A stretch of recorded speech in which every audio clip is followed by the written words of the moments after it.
بسم اللہ الرحمن الرحیم۔ ٹی جے سپیکس کے معزز ناظرین السلام علیکم۔ ناظرین محترم، ہر والدین کی خواہش ہوتی ہے کہ وہ اپنی اولاد کے لیے اچھا مستقبل بنائے، ان کو اچھے سے اچھے ادارے میں تعلیم دلوائے، ان کے لیے اچھا لباس، اچھی خوراک، غرض یہ کہ ان کی ضروریات کا خیال رکھے۔ مگر کچھ والدین ایسے بھی ہیں جن کو اپنے بچوں کی کچھ پرواہ نہیں ہوتی۔ ایسے بچے اکثر آوارہ پن کا شکار ہو جاتے ہیں اور جنگلوں کی طرف بھاگتے ہیں۔ تو دوستو، آج کی ہماری ویڈیو ایسی ہی ایک لڑکی کے بارے میں ہے جس کو بچپن میں والدین نے گھر سے نکال دیا، پھر وہ آوارہ جنگلی کتوں کے پاس چلی گئی۔ ویڈیو کا آگے بڑھنے سے پہلے اسپیر وائز چینل پر نئے آنے والے ناظرین سے گزارش ہے کہ ہمارے چینل کو سبسکرائب کریں اور ساتھ گھنٹی کے نشان کو بھی دبائیں تاکہ ہر نئی آنے والی ویڈیو کا نوٹیفیکیشن تسلسل و تواتر کے ساتھ آپ تک پہنچتا رہے۔ دوستو، اس کے علاوہ ہماری ان کاوشوں کا صلہ ہمیں لائک اور کمنٹ سے ضرور دیں۔ ناظرین محترم، اکسانا ملائیا 1983 کو یوکرین کے ایک گاؤں میں پیدا ہوئی۔ اس کا بچپن بہت برا گزرا، جس کی وجہ اکسانا کے والدین الکوہل کے عادی تھے۔ وہ شراب پی لیتے تو ان کو ذرا ہوش نہ ہوتا، ایک دوسرے سے لڑتے جھگڑتے، کبھی کبھار اپنی بچی کو بھی مارتے۔ پھر ایک رات دونوں میاں بیوی شراب پی کر دودھ تھے کہ انہوں نے اکسانا کو گھر سے باہر نکال دیا۔ باہر سخت برف باری ہو رہی تھی۔ اس طرح ٹھنڈ کی وجہ سے اکسانا رات بھر روتی رہی، مگر اس کے والدین شراب کے نشے میں دھت تھے۔ رات کے اندھیرے میں اکسانا روتے ہوئے ایک پرانے شیلٹر میں چلی گئی جہاں آوارہ کتوں کا بسیرا تھا۔ اکسانا نے پوری رات کتوں کے ساتھ گزاری۔ اس کے والدین اتنے ظالم تھے کہ انہوں نے اکسانا کو ڈھونڈنے کی کوشش بھی نہ کی۔ اب اکسانا ان جنگلی کتوں کے ساتھ رہنے لگی۔ وقت کے ساتھ ساتھ کتے بھی اس لڑکی کے ساتھ گل مل گئے۔ وہ اکسانا کو کھانا لا کر دیتے، اکسانا بھی جو کچھ ملتا کھا جاتی۔ اکسانا کا بیہیویئر جانوروں جیسا ہو چکا تھا، وہ انسانوں کو دور سے دیکھ کر بھاگ جاتی۔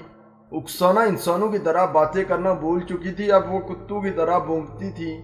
اکسانا کو جنگلی کتوں کے ساتھ رہتے ہوئے 5 سال گزر گئے۔ اس کے والدین اس کو بھول چکے تھے۔ آخرکار ایک شخص کی اکسانا پر نظر پڑی تو وہ بہت حیران ہوا، کیونکہ اس کے سامنے ایک انسان 2 ہاتھوں اور گھٹنوں کے بل چل رہا تھا اور قریب جانے پر وہ کتوں کی طرح بھونکنے لگی۔ اس شخص نے فوراً پولیس کو اطلاع دی تو پولیس اس ڈاگ شیلٹر کے قریب آ پہنچی، مگر جنگلی کتوں نے پولیس کے آگے بھرپور مزاحمت کی۔ کافی تگ و دو کے بعد پولیس اکسانا کو بازیاب کرنے میں کامیاب ہو گئی۔ وہ سیدھے اس لڑکی کو یتیم خانے لے گئے۔ اب اکسانا ایک انسان کم اور جانوروں جیسا برتاؤ زیادہ کر رہی تھی۔ وہ بولنے کی طاقت کھو چکی تھی۔ ڈاکٹروں نے اس کا علاج شروع کیا اور اس کے ساتھ ایک اسکول کی مدد سے اس کو لکھنا اور پڑھنا بھی سکھانا شروع کیا۔ اکسانا کو جب کھانا دیا جاتا تو وہ ایک کتے کی طرح کھانا لے کر ایک کونے میں چلی جاتی اور ہاتھوں کے بجائے منہ سے کھانا شروع کرتی۔ جلدی اکسانا کا واقعہ پورے یوکرین میں وائرل ہو گیا۔ بڑی تعداد میں لوگ اکسانا کے ساتھ ہمدردی ظاہر کرنے لگے۔ اسکول ٹیچر کی انتھک محنت کے بعد اکسانا نے بولنا شروع کر دیا۔ اس کا لہجہ ایک لڑکی کی طرح نہ رہا، اب وہ موٹی آواز کے ساتھ بولتی۔ اس لڑکی کو احساس ہی نہ تھا کہ وہ ایک انسان ہے، مگر پھر آہستہ آہستہ وہ ایک انسان کی طرح اپنی ٹانگوں پر کھڑی ہونا شروع ہو گئی اور پھر چلنے بھی لگی۔ یورپ کے بہت سارے ڈاکٹر اکسانا کو دیکھنے یوکرین آئے اور اس کا علاج کرنے کی کوشش کی۔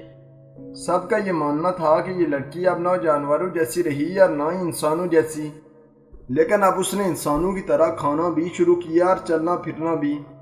اس سارے حادثے میں اکسانا کا کوئی قصور نہ تھا، کیونکہ کم عمری میں اس کو جہاں پیار ملا وہ وہاں ہی چلی گئی۔ اب اکسانا کی عمر 35 سال ہے اور وہ ایک مینٹل ہاسپٹل میں ہے۔ تو دوستو، اگر آپ کو اس لڑکی کا عجیب واقعہ اچھا لگا ہے تو ہماری ویڈیو کو لائک کریں اور اپنے دوستوں کے ساتھ شیئر بھی کریں۔ اسپیر وائز چینل پر نئے آنے والے ناظرین سے گزارش ہے کہ ہمارے چینل کو سبسکرائب کریں اور ساتھ گھنٹی کے نشان کو بھی دبائیں تاکہ ہر نئی آنے والی ویڈیو کا نوٹیفیکیشن تسلسل و تواتر کے ساتھ آپ تک پہنچتا رہے۔ تب تک فی امان۔